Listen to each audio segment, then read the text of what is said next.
Zahid, kau tahu kan, 2-3 hari ni banyak sangat kes hilang barang dan duit. Aku harap kau dapat siasat.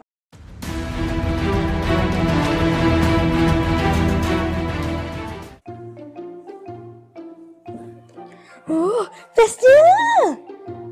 Sedapnya, kari pap!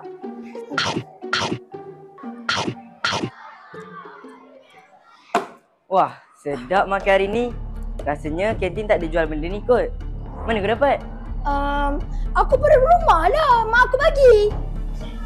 Hari ni ada murid hilang bekal makanan dia. Kesian dia lapar. Bekal dia sebiji macam ni. Ha, tu bekal makanan saya. Nampak ni, Fatimah 5 Alfa. Ni saya punya. Macam mana kau tahu aku ambil? Kau tak kenal ke aku ni siapa? Ini Sarip lah. Penyiasat terhandal. SK. Raja Silat. Okay, main. Quick tag. Main, come on. Swing. Go.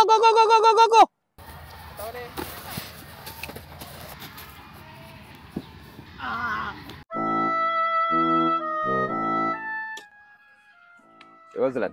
Oh, Ya. Datuk Faizal. Ya. Daddy. Anak daddy. Okey ke main hari ni? Okey. Cik Razlan, macam mana dengan anak saya? Datuk Faizal, sebenarnya Faris ni, Cik Razlan, kalau nak saya sponsor baju, kasut, seluar, stokin, bola, semua saya boleh sponsor. Tapi Cik Razlan, kalau anak saya tak main, macam mana saya nak sponsor? baiklah, saya cuba pertimbangkan. Bagus Cik Razlan. Macam saya cakap tadi Cik Razlan. Cuma saya nak masuk dalam pasukan sekolah ni. Assalamualaikum cikgu. Waalaikumsalam warahmatullahi.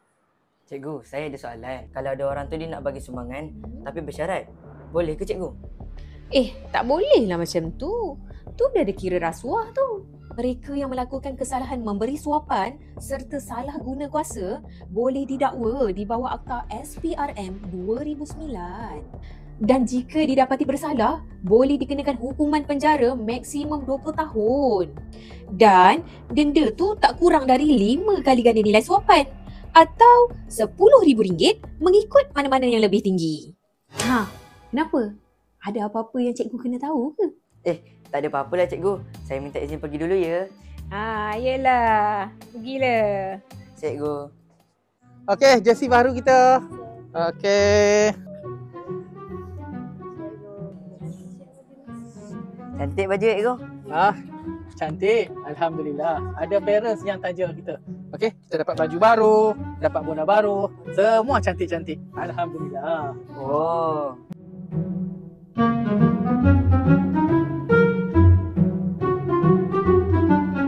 Waktu hari pemilihan, aku tengok Faris tak pandai main pun.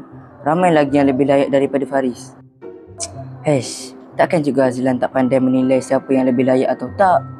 Parent sponsor, kalau ikutkan, Datuk Faizal cakap dia nak sponsor baju, seluar, kasut dan bola hari tu. Tapi hari ni, diorang dapat baju dan bola je. Tak mungkin Cikgu Azlan terima tawaran Datuk Faizal. Maaf Datuk Faizal. Saya tak boleh terima tawaran Datuk Faizal. Ini rasuah. Saya akan pilih pemain berdasarkan kebolehan dan minat mereka. BINGO. Bingo. Aku dah agak dah Cikgu Azlan takkan buat macam tu. Akhirnya, semua dah terungkai. Patutlah tim rugby dapat baju dan bola je. Aku tengok kelibat Faris pun tak ada.